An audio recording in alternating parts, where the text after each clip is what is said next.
तो मैं आपके लिए एक शेर कहना चाहता हूँ कि मोहब्बत का घना बादल बना देता तो अच्छा था, मोहब्बत का घना बादल बना देता तो अच्छा था, और मुझे चंद्रशेखर आजाद साहब की आपका काजल बना देता तो अच्छा था, और अब मुझे आपके प्यार की ख्वाहिश जीने नहीं देती, या खुदा तू मुझे पागल बना देता तो अच्छा था। निकाल देगा। आज मैं आपको कह रहा हूँ, अगर आप इस देश में स्वाभिमान सम्मान का जीवन चाहते हैं, हम अधिकार चाहते हैं, तो फिर गड्ढे से निकलने के लिए, गरीबी बेबसी खत्म करने के लिए, फिर आप इस चंद्रशेखर आजाद के भीम आर्मी आजाद समाज पार्टी का हाथ पकड़ लो। आने वाले 10 साल में ये गरीबी बेबसी भूखमरी जुर्म जाति की बेटियां सबसे काटने का काम हम लोग कर देंगे। मेरी इस बात को आप लोग याद रखना। सम्मानित भाइयों बहनों, क्योंकि आज बड़ा दिन है, पार्टी का स्थापना दिवस है। देश भर में पार्टी में काम करने वाले लोग अपने मन में सपने लेकर बैठे हैं। मैं उनको भी कहना चाहता हूं, ये आंदोलन महापुरुषों का आंदोलन है। जो महापुरुषों ने संघर्ष करके आगे बढ़ाया, इसको और आगे बढ़ाने के लिए हम सब लोग तैयार हैं और हमारी मेहनत जाए नहीं जाएगी। आज का आंदोलन ताकतवर होगा। आज तो सड़कों पर आप लड़ाई लड़ते हो, गरीबों, कमजोरों, मजलूमों, किसानों, मजदूरों की आवाज बनते हो, बहन बेटियों के सम्मान की लड़ाई लड़ते हो। आने वाले कल में पार्लियामेंट में, असेंबली में भी आपकी आवाज जाएगी और आपकी आवाज के जरिए हुक्मरानों की आंखें खुलेंगी, सरकारों नींद से जाएंगी और आपके अधिकार आपको मिलने का काम होगा। सम्मानित भाइयों बहनों, एक लंबी लिस्ट मैंने पढ़ी। ये सब लोग वो लोग थे जिन्होंने इस क्षेत्र में मेहनत की है, जिन्होंने इस क्षेत्र में काम किया है। बहुत सारी समस्याएं मेरे सामने रखी हैं, लेकिन मैं इस बात पर आपका ध्यान आकर्षित करना चाहता हूं।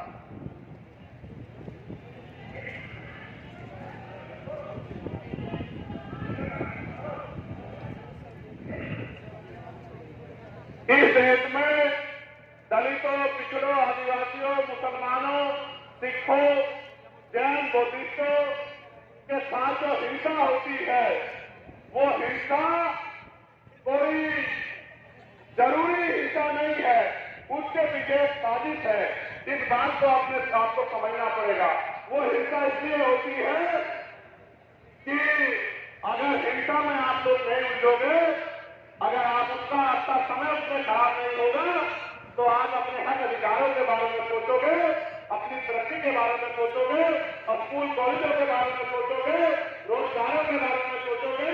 और जब आप हिंसा में उलझे रहोगे तो फिर आपका ज्यादा समय उसमें लग जाएगा। जानबूझ के दंगे भी कराए जाते हैं, जानबूझ के ऐसे कानून भी बनाए जाते हैं, जानबूझ के हमारी मूर्तियों को भी तोड़ा जाता है, जानबूझ के बहन बेटियों का अपमान भी किया जाता है, जानबूझ के हमारे लोगों की हत्या भी की जाती है, क्योंकि हम इसमें उलझे रहे। इसलिए हम लोग इससे उलझ के उलझना बंद करके, क्योंकि अगर आपकी जिंदगी में कोई जाति खत्म हो जाएगी तो आपकी जिंदगी में सुख क्रांति आएगी। जब सुख क्रांति आएगी तो आपको अपने अधिकारों की जानकारी होगी। जब आपको अपने अधिकारों की जानकारी होगी, फिर आप अपने अधिकारों को देने के लिए संघर्ष करोगे। इसलिए मैं समझता हूँ इस तरीके को हमें समझना है और मानव मानव एक समाज का एक समान के नारे को हमें आगे बढ़ाना, मानवता की बात करनी है। और जिनके पास आजादी के बाद आज तक की हक अधिकार नहीं है, जिनके पास पक्के मकान नहीं है, जिनके पास सुख सुविधा नहीं है, जिनके पास पहनने के लिए कपड़े नहीं है, जिनके पास रोजगार नहीं है, जिनके पास नौकरी नहीं है, जिनके पास जमीन नहीं है, जिनके पास उद्योग नहीं है, जिनके पास पीने के लिए साफ पानी भी नहीं है, उनकी आवाज बनने का काम भी हमें इस आंदोलन के माध्यम से करना है। हम जो यहाँ करना चाहते हैं, एक बार आप उस पर गौर कर लो। यहाँ खो की समस्या है, यहाँ बाढ़ की समस्या है, यहाँ हॉस्पिटल की समस्या है। मेरे साथी थे सलीम सिद्दीकी, जब उनकी जान चली गई हार्ट अटैक से, तो उनके परिवार के लोगों ने मुझसे कहा कि चंद्रशेखर भाई, अगर यहाँ अच्छा हॉस्पिटल होता तो सलीम भाई जिंदा होते। उसी दिन मैंने तय कर लिया था कि इस क्षेत्र में एक ऐसा हॉस्पिटल बनना चाहिए जो गरीबों को भी आसानी से अच्छे इलाज मिल सके। इस क्षेत्र में बेरोजगारी की समस्या है, नौकरी रोजगार करने के लिए दूसरे काम हो, उनकी जेब में पैसा आए, उनके माँ बाप की जिंदगी बदले, उनके घरों की जिंदगी बदले। जो पढ़े लिखे नौजवान हैं उनको बेरोजगारी भत्ता दिलाने का काम हम लोग करेंगे। जो सफाई कर्मचारी हमारे भाई हैं उनकी ठेकेदारी की नौकरी को पक्की नौकरी दिलाने के लिए पहले दिन से हम लोग जो है पार्लियामेंट में अपनी आवाज को उठाने का काम करेंगे। बैकलॉग जो खाली है उस बैकलॉग को भरवाने का काम करेंगे। प्रमोशन रिजर्वेशन एससी एसटी के साथ साथ ओबीसी के कर्मचारियों को दिलाने के लिए भी हम लोग संघर्ष करेंगे, जो कि सुप्रीम कोर्ट ने भी कहा है कि मिलना चाहिए। हम लोग इस क्षेत्र में उद्योग लगवाने का काम करेंगे। पुरानी पेंशन को भी हम लोग लागू कराने का काम करेंगे। पुरानी पेंशन हमारा बड़ा मुद्दा रहेगी कि हम पुरानी पेंशन पर चर्चा कराएं। महिलाओं के लिए जो आपको पेंशन मिलती है 500 रुपए, विधवा विकलांग वृद्धा, इस पेंशन को बढ़ा के 5,000 रुपए कम से कम पेंशन माँ बहनों को दिलाने का काम करेंगे। उनके साथ साथ महिलाओं के लिए कुटीर उद्योग की व्यवस्था करा के घर पे ही कितने मिनट पे 10-20 हजार रुपए का रोजगार हम बहन बेटियों को दिलाने का काम करेंगे।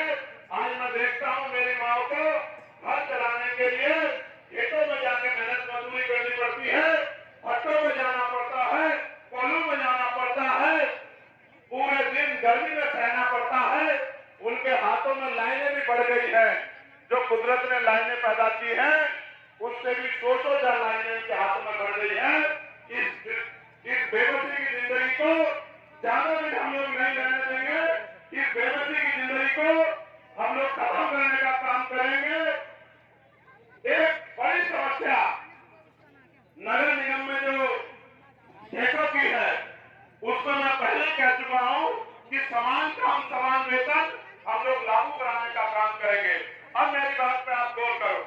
जब इस देश में नेताओं को, अधिकारियों को पुरानी पेंशन मिलती है तो कर्मचारियों को भी पुरानी पेंशन का लाभ मिलना चाहिए। आप लोग बताओ, 16,000 मिलना चाहिए।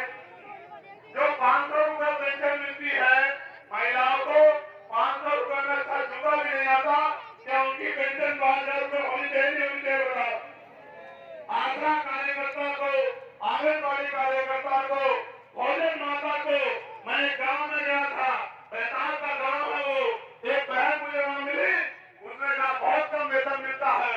मैंने उनसे वादा किया था कि पार्लियामेंट में जाके आशा आंगनबाड़ी भोजन माताओं के लिए बढ़िया जो है उनके वेतन वृद्धि कराने के काम के लिए हम लोग संघर्ष करने का काम करेंगे, उनकी आवाज को उठाने का काम करेंगे।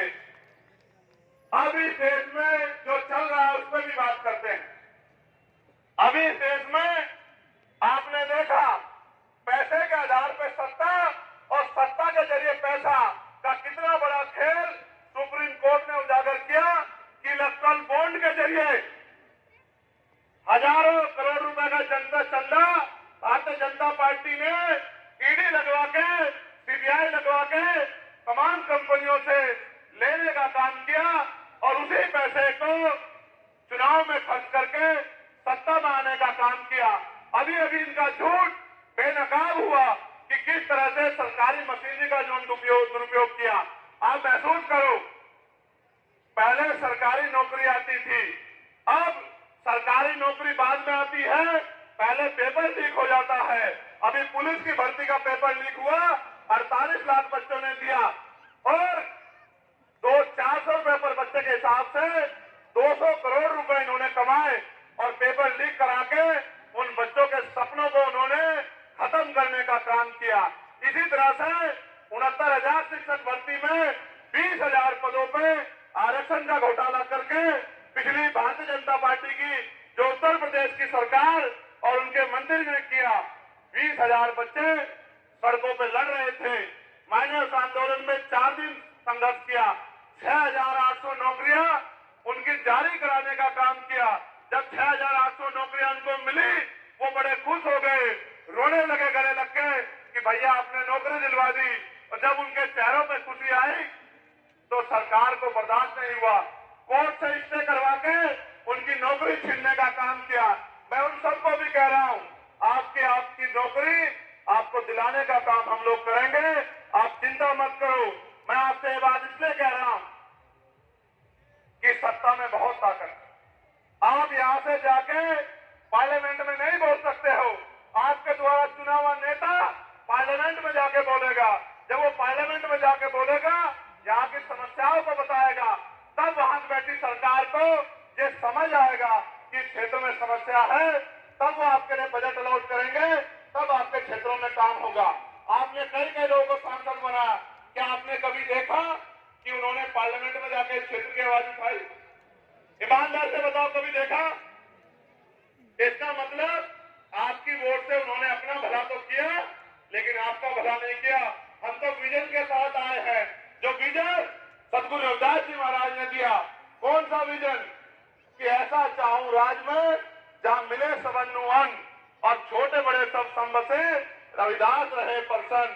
कि राज ऐसा होना चाहिए जहां कोई छोटा बड़ा ना हो, जहां कोई ऊंच नीच ना हो, जहां कोई भेदभाव ना हो, जहां किसी बहन बेटी का अपमान ना हो, किसी को खाने के लिए अन्न की दिक्कत ना हो, तन ढकने के लिए कपड़े की दिक्कत ना हो, सर ढकने के लिए छत की दिक्कत ना हो, पीने के लिए साफ पानी की दिक्कत ना हो, किसी बहन बेटी का अपमान ना हो, किसी की हत्या ना हो, सब लोग खुशहाल हो। उस राज को नाम दिया बेगमपुरा राज। बेगम का मतलब होता है बिना गम का राज। बिना गम का राज आए, इसलिए हम लोग संघर्ष कर रहे हैं कि हर एक व्यक्ति खुशहाल हो। उसी राज को बाबा साहब अम्बेडकर संविधान में लिखे गए हैं कि देश में कोई भी छोटा बड़ा नहीं होगा, किसी के साथ ऊंच नीच भेदभाव नहीं होगा। इसलिए भारतीय संविधान को आज बचाने की जरूरत है। अभी अभी भारतीय जनता पार्टी के एक नेता ने बयान दिया। बयान ये था कि हमें 400 सीटें दे दो, हम संविधान को बदल देंगे। मैं इस धरती से कहना चाहता हूं नगीना की प्रधानमंत्री जी को की तरफ इशारा करते हुए, उनको समझाते हुए, पूरी आरएसएस, पूरी भारतीय जनता पार्टी जितने जोर है लगा लो, जितने जोर है लगा लो। संविधान बदलना तो बहुत दूर की बात है। संविधान की तरफ अगर आंख उठा के भी देखें तो इतिहास नहीं, भूगोल भी बदल के रख देंगे। मेरी बात को आप याद रखना। ये संविधान आरएसएस के लोगों ने कभी पसंद नहीं किया, कभी पसंद नहीं किया। शुरू के दिन से संविधान को गलत साबित करने का आरएसएस के लोगों ने किया। आज वही लोग बाबा साहब की फोटो लगा के हमारी वोट को अपने पाले में लाने के लिए हमारी बस्तियों में घूम रहे हैं। उनसे सावधान रहना है। वो बाबा साहब की फोटो दिखा के और 2 किलो 4 किलो राशन देके हमारे वोट के हथियार को, जो हथियार बाबा साहब दे गए हैं, उस हथियार को अपने पाले में लाने का काम करना चाहेंगे, जिससे कि भारतीय संविधान को कमजोर कर सके। क्या भारतीय जनता पार्टी की मदद तो नहीं करोगे? दोनों हाथ आगे बताओ। अगर आपका रिश्तेदार भी भारतीय जनता पार्टी का है तो उसकी मदद तो नहीं करोगे? मैं आपको ये कहना चाहता हूं, इस देश में बहुत लंबे समय से हमारा आंदोलन, जो महापुरुषों का आंदोलन चल रहा है, 100 साल से ज्यादा हो गए और 100 साल में हम यहाँ तक आ पाए हैं। अभी बहुत काम बाकी है, हमें उसको आगे बढ़ाना है। आज हमारे अधिकारी कर्मचारी दफ्तरों में जातिवाद के शिकार होते हैं। कल ही मैंने एक दरोगा का वीडियो देखा जो कह रहा था कि मेरे साथ मेरा अपमान हो रहा है, मुझे जातिगत शोषण सहना पड़ रहा है। यानी कि इस देश में अभी भी हमारी सामाजिक हैसियत नहीं बदली। मैंने तो लंबे समय से उनको भी कहा कि आप भी हमारे साथ जुड़ जाओ। जब आप हमारे साथ जुड़ जाओगे तो कोई भी अधिकारी कर्मचारी आपका शोषण नहीं कर पाएगा। आज फिर मैं कह रहा हूं SC ST OBC के कर्मचारियों से कि वो जल्दी से हमारे सामाजिक आंदोलन का हिस्सा बन जाए। आपकी तरफ भी हम किसी को आंख उठाने नहीं देंगे, आपके हितों की रक्षा करेंगे। आप ये जानते हैं मैंने हमेशा लड़ाई लड़ी। 16 महीने जेल काटने के बाद जब दिल्ली में गुरुगढ़ ढहा गया तो हमने 66 दिन जेल काटी। फिर जब NRC का आंदोलन हुआ, NRC में सरकार द्वारा जो जुल्म किया जा सकता था उन्होंने किया। फिर हमने जेल काटी और पूरे देश में घूम घूम के साइंस बाग बना के लोगों को लड़ने के लिए तैयार किया। उसके बाद कोई ऐसा मसला नहीं है, चाहे वो मुस्लिम समाज का हो, चाहे वो किसानों का आंदोलन हो, चाहे महिला पहलवानों का आंदोलन हो, जिन बेटियों को अपमानित करने का काम भारतीय जनता पार्टी के नेताओं ने किया, सीधा ठोक के हमने उन बहन बेटियों के सम्मान में लड़ने का काम किया, तमाम तरह की मुसीबतें सहने का काम किया। आज भी इस देश में छुआछूत गैर बराबरी है। आप महसूस करो, मन की छूने पर हत्या, मूछे रखने पर हत्या। अभी आगरा में घोड़ी पे बैठने के आगरा राजधानी है हमारी, हमारे प्रदेश के अध्यक्ष वहीं से आते हैं। उसी आगरा में घोड़ी पे बैठने को लेके शेड्यूल कास्ट के लोगों को अपमानित किया गया। उसके साथ साथ अभी मध्य प्रदेश में शिव मंदिर जाने के लिए वाल्मीकि समाज के लोगों को अपमानित करने का काम इन्हीं भारतीय जनता पार्टी के नेताओं ने किया। ये होते कौन है इस देश में? इस देश को बेचने वाले, कोड़ी कोड़ी करके सारे सरकारी उपकरणों को अडानी अंबानी को बेचने वाले, अडानी अंबानी के गुलाम होते कौन है? देश को बर्बाद करने वाले। हम अपने देश की रक्षा करना जानते हैं, हम अपने देश को कमजोर नहीं पड़ने देंगे। आज हमारे बहुत सारे साथी देश भर में मोर्चा लेके खड़े हैं। हम ईवीएम के खिलाफ भी लड़ रहे हैं, इलेक्ट्रल बोर्ड को भी बेनकाब कर रहे हैं। पूरे देश में हमारा संगठन है, हमारी यूनिट है। भाई जावेद भाई, हिजाब भाई, सलीम भाई, सीओ कल्याण सिंह जी, तमाम हमारे साथी, हिमांशु जी, महक सिंह जी, तमाम हमारे साथी अन्य अन्य प्रदेशों में आंदोलन को मजबूत कर रहे हैं। एक झटके की जरूरत है कि आंदोलन का पटल ऊंचा हो जाए। ये पटल ऊंचा करने की जिम्मेदारी नगीना लोकसभा के लोगों के ऊपर है। अगर नगीना लोकसभा के लोगों ने तय कर लिया तो आंदोलन को आगे बढ़ने से कोई नहीं रोक सकता है। और आंदोलन को कामयाब करने की जिम्मेदारी जब नगीना के लोगों पर है तो नगीना के लोगों को कमर कस लेनी चाहिए। जब नगीना के लोग कमर कस लेंगे फिर कोई मतलब नहीं बैठता कि कोई भी साजिश, कोई भी षड्यंत्र आजाद समाज पार्टी को यहाँ कामयाब होने से रोक पाए। मैं आपको विश्वास लगा के कहता हूँ कि जिस तरह का बल मैंने दलित समाज के लोगों में देखा, जिस तरह का बल और प्यार मैंने पिछड़े वर्ग के लोगों में देखा इस लोकसभा में, जिस तरह का बल और प्यार मैंने मुस्लिम समाज के लोगों में देखा, जिस तरह का बल और प्यार मैंने किसान समाज के लोगों में देखा, आप विश्वास करो, चाहे मीडिया कुछ भी दिखा दे, हर कोई जानता है कि बिना किसी की मदद के चंद्रशेखर आजाद समाज पार्टी नगीना लोकसभा को 1 लाख वोटों से भी ज्यादा वोटों से जीत रही है। इस बात की खबर सबको है। यहाँ की इंटेलिजेंस की रिपोर्ट देखो, यहाँ की दूसरी पार्टी की रिपोर्ट देखो, सबकी रिपोर्ट ये कह रही है कि चंद्रशेखर आजाद अकेला नहीं लड़ रहा है, उसका पूरा दलित, पिछड़ा, मुसलमान, किसान समाज, उसकी बहनें माए, उसके नौजवान भाई, उसके बुजुर्ग पकड़े की बात समझ के इस चुनाव को लड़ रहे हैं। उनको कोई भी षड्यंत्र नहीं रोक पाएगा। लेकिन जैसा मैं जानता हूं कि लंबे समय तक इन्होंने षड्यंत्र के दम पे हमारे ऊपर राज किया है। हो सकता है ये कोई जातिगत झगड़ा करा दे, हो सकता है ये भाइयों में फूट पैदा करके राजकाज में आने की कोशिश करे, हो सकता है ये पैसे के आधार पे, क्यों जब इतना मोटा मोटा चंदा कंपनियों से लेके ये सत्ता में बैठे हैं तो हो सकता है पैसे के आधार पे आपकी वोटों को खरीदने का काम करें। क्या आप अपनी वोट को बेचने का काम तो नहीं करोगे? दोनों हाथ उठा के बताओ, बेचने का काम तो नहीं करोगे? क्या आप यहाँ पैसे लेके लाए गए लोग हैं, अपने दिल से आए? जरा हाथ उठा के बताओ।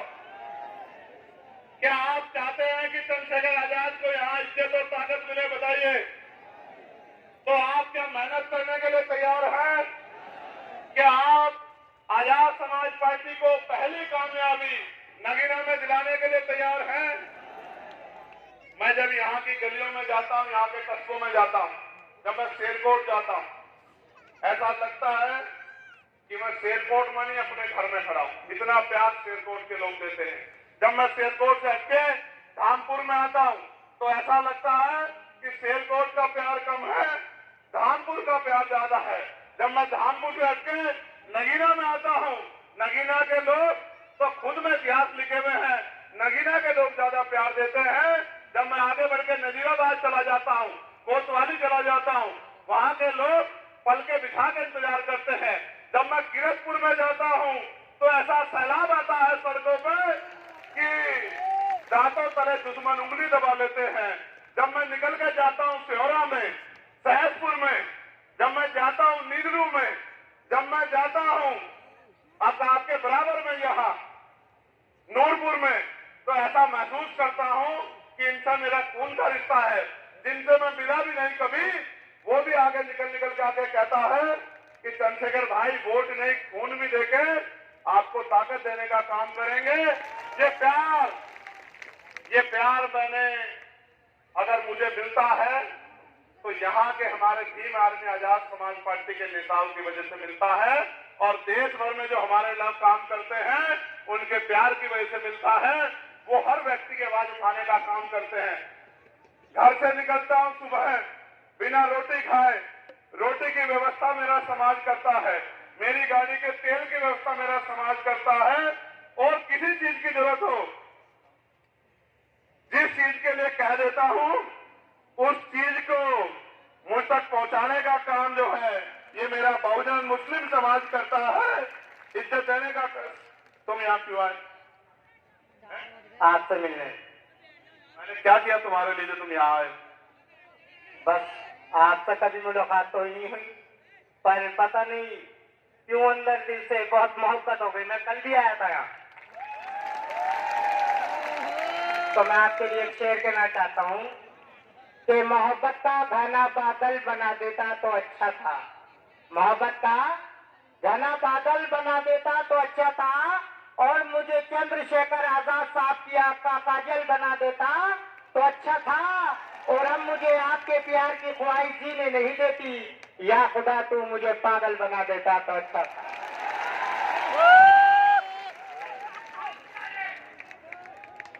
ये अकेला नहीं है, ये अकेला नहीं है। मैं जब इस लोकसभा में जाता हूं तो मैं दीवानगी की हद देखता हूं, दीवानगी की हद। आप बैठ जाओ, इसको देखने के लिए खड़े होने की जरूरत नहीं है, इसको देखने के लिए मैंने उसको ऊंची कुर्सी में बिठा दिया, देख लो। मैं जब जाता हूं इस लोकसभा में, ऐसे ऐसे प्यार करने वाले लोग मिलते हैं, मैं सोच नहीं सकता। मगर मैं आपसे कुछ कहना चाहता हूं, आप इजाजत दोगे तो कहूं। मैं जब गांव में जाता हूं और देश भर में जाता हूं, और मैं महसूस करता हूं कि जिनको बाबा साहब अम्बेडकर वोट की ताकत दे गए थे अपने 4 बच्चों की कुर्बानी से,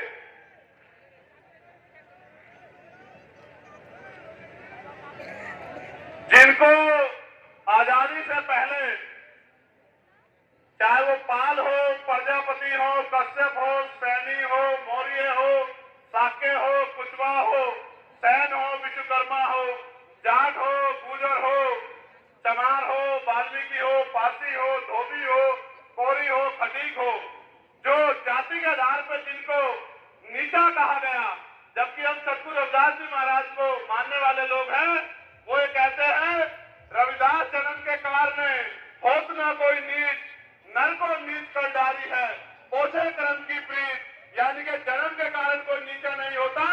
ये जो व्यवस्था बनाई गई है ऊंच नीच पर आधारित व्यवस्था, जो जन्म के आधार पर नीचा करती है, जो जन्म के आधार पर ऊंचा करती है, हमें इस व्यवस्था को खत्म करना है।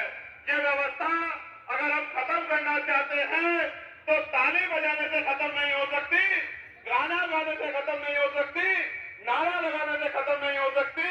कि अगर व्यवस्था खत्म करनी है तो फिर हमें वोट की ताकत से अपनी ताकत बनानी पड़ेगी। इस बात को समझाने के लिए आज मैं आपके बीच में आया हूं। मैं आपसे कह रहा था कि जिनको आजादी से पहले कुर्सी में बैठने का अधिकार नहीं था, भारतीय संविधान ने उनको कुर्सी में बैठने का अधिकार दिया, उनको गांव में प्रधान से लेके प्रधानमंत्री, राष्ट्रपति बनने का अधिकार दिया। जिन महिलाओं को पैरों की जूती समझा जाता था, उन महिलाओं को अगर पंडित जवाहरलाल नेहरू की बेटी भी देश में प्राइम मिनिस्टर बनी तो बाबा साहब अम्बेडकर के संविधान की वजह से बनी। ये ताकत जो है संविधान ने पैदा की है। आज 70 साल की इस आजादी में हम बहुत कुछ आगे बढ़ पाए थे, लेकिन दुश्मन ने फिर से हमारी आजादी छीनने के लिए तैयारी कर ली है। हमें भी तैयारी कर लेनी चाहिए कि हम अपनी आजादी को बचा के रखें। उस आजादी को बचाने के लिए, क्योंकि क्रांति खून मांगती है, कोई भी क्रांति बिना खून के नहीं होती और खून देने के लिए लड़ना नहीं पड़ता। लोकतंत्र में, राजतंत्र में तो राजा महाराजा राज करते थे, तलवार के दम पे राज होता था। लोकतंत्र में तो वोट के दम पे राज होता है। क्या आप चाहते हो कि आपका भी राज आए? दोनों हाथ उठा के बताओ अगर आप चाहते हो राज आना चाहिए। तो क्या आप राज लाने के लिए संघर्ष करने के लिए तैयार हो? आप चाहते हो जाति के आधार पर ऊंच नीच बंद हो?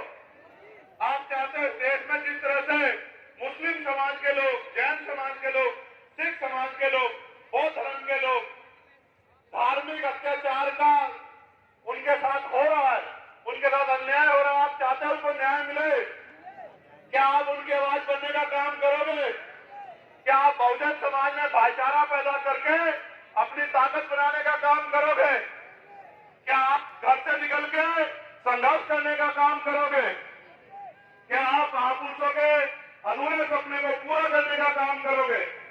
अगर आप इसके लिए तैयार हो तो आज मैं आपसे बस एक ही बात कहना चाहता हूं कि इस तरह से मुक्ति तानो, अगर हम एकजुट रहेंगे तो हमें कोई भी रोक नहीं सकता। लेकिन अगर हमने अपनी एक भी वोट को बांट दिया तो फिर दुश्मन कामयाब हो जाएगा। इसलिए मैं आपसे कहना चाहता हूं कि इस तरह मुट्ठीबंद रहना। मैं नौजवानों से कह रहा हूं, अपना गांव तैयार करके बराबर के गांव में जाना और उस गांव को तैयार करना। मैं बुजुर्गों से कह रहा हूं, अपने गांव को तैयार करके बराबर के गांव में जाना। मैं बहनों माताओं से कह रहा हूं, अपने एक घर के समझाने का काम करना। वो संभालोगे ना, मैं दूसरे गांव में जाके काम कर लूँ ना, मैं इन कस्बों शहरों में काम कर लूँ ना। अगर आपसे कोई पूछना है तो क्या बातों का धन्यवाद करता हूँ। और ललित कुमार जी, तेजपाल जी, पिंटू जी, मसीरला जी, जगवीर सिंह जी, रविराज जी, आमिर भाई, राष्ट्र कुमार, पुष्पेंद्र कुमार, दिनेश कुमार, हरीशर भगत जी, पुखराज भाई, भैंसू भाई जमा, ज्ञान भाई, हरिराम बोध जी, पिंटू भाई, विकास कुमार सूर्यवंशी, नवीन भारती, शिवम कुमार, शैलजा बहन जी, अनुज कुमार, धर्मेंद्र